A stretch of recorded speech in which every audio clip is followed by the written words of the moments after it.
ବାର୍ତ୍ତା ବଳୟ ପକ୍ଷରୁ ଆଜି ଏକ ସ୍ୱତନ୍ତ୍ର ଉପସ୍ଥାପନା ଚାଲନ୍ତୁ ଦେଖିବା। ଆପଣମାନଙ୍କୁ ସ୍ୱାଗତ ଜଣାଉଛୁ ବାର୍ତ୍ତା ବଳୟ ପକ୍ଷରୁ। ତାଳଚେର ପୌରାଞ୍ଚଳର ଚର୍ଚ୍ଚିତ ଚେହେରା Sanjeev Gadnayak 12 number ward member ତଥା କାଉନସିଲର ତାଙ୍କ ୱାର୍ଡ଼ ପାଇଁ କାର୍ଯ୍ୟ ପାଇଁ ସଦାବେଳେ ତତ୍ପର। ଚାଲନ୍ତୁ ଶୁଣିବା କ'ଣ କହୁଛନ୍ତି ସେ ତାଙ୍କ ୱାର୍ଡ଼ ପାଇଁ। ଆଜି ଯେଉଁ ସବ୍ କଲେକ୍ଟରଙ୍କୁ ଆପ୍ଲିକେସନ୍ ଦେଲେ କ'ଣ ପାଇଁ ଦେଲେ? ଆଜ୍ଞା ଆମର ଏଇଟା ଦୀର୍ଘ ଦିନର ଦାବି। କ'ଣ ନା ଆମର ତାଳଚେର କଲେଜ ପାଖରେ ଯେଉଁ କନକି ଠାକୁରାଣୀ ଅଛନ୍ତି ସେ ଯେଉଁ ରାସ୍ତା ଦେଇ ଆମର 4 ଛକ ପର୍ଯ୍ୟନ୍ତ କାଉଣ୍ଟର ଛକ ପର୍ଯ୍ୟନ୍ତ ପୁରା ଘର ଅନ୍ଧାର, 20-30 ମିଟର ଗଭୀର ତଳୁ ଖାତ, ତା'ର ବାରିକେଡ଼ ବ୍ୟବସ୍ଥା, ସେ ରାସ୍ତାର ଆଲୋକୀକରଣ ବ୍ୟବସ୍ଥା ନିହାତି ଜରୁରୀ।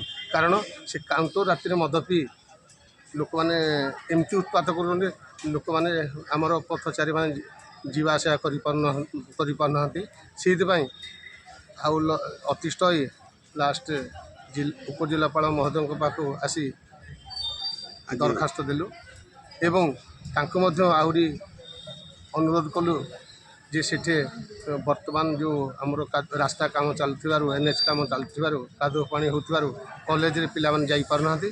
ସେଇଥିପାଇଁ ଗୋଟିଏ ସିକ୍ୟୁରିଟିର ବ୍ୟବସ୍ଥା ମଧ୍ୟ କରିବା ପାଇଁ ସାର୍ଙ୍କୁ ଅନୁରୋଧ କଲୁ। ସାର୍ ନିଶ୍ଚୟ ଆମକୁ କଥା ଦେଲେ, ନିଶ୍ଚୟ ଆମ କଥା ରଖିବେ ସେ ଏବଂ ରାସ୍ତାର ଆଲୋକୀକରଣ ବ୍ୟବସ୍ଥା କରିବେ, ବାରିକେଡ଼ର ବ୍ୟବସ୍ଥା କରିବେ ବୋଲି ମୁଁ ଆଶା କରୁଛି। ଧନ୍ୟବାଦ।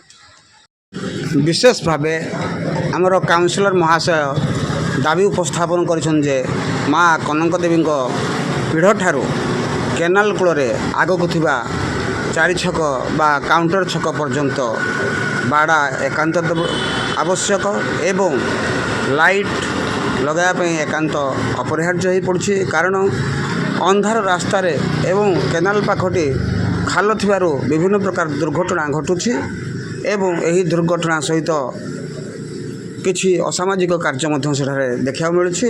ତେଣୁ ସେହି ଅଞ୍ଚଳରେ ଆଲୋକୀକରଣ କରିବା ପାଇଁ ଏବଂ କେନାଲ କୂଳରେ ବ୍ୟାରିକେଡ଼ ଦେବା ପାଇଁ ଆମର 12 ନମ୍ବର ୱାର୍ଡ଼ର କାଉନସିଲର ଓ ସବ୍ କଲେକ୍ଟରଙ୍କୁ ଦାବି କରିଛନ୍ତି ଏବଂ ସବ୍ କଲେକ୍ଟର ମଧ୍ୟ କହିଛନ୍ତି ଏହା ଉପରେ ସେ ଆବଶ୍ୟକ ପଦକ୍ଷେପ ନେବେ।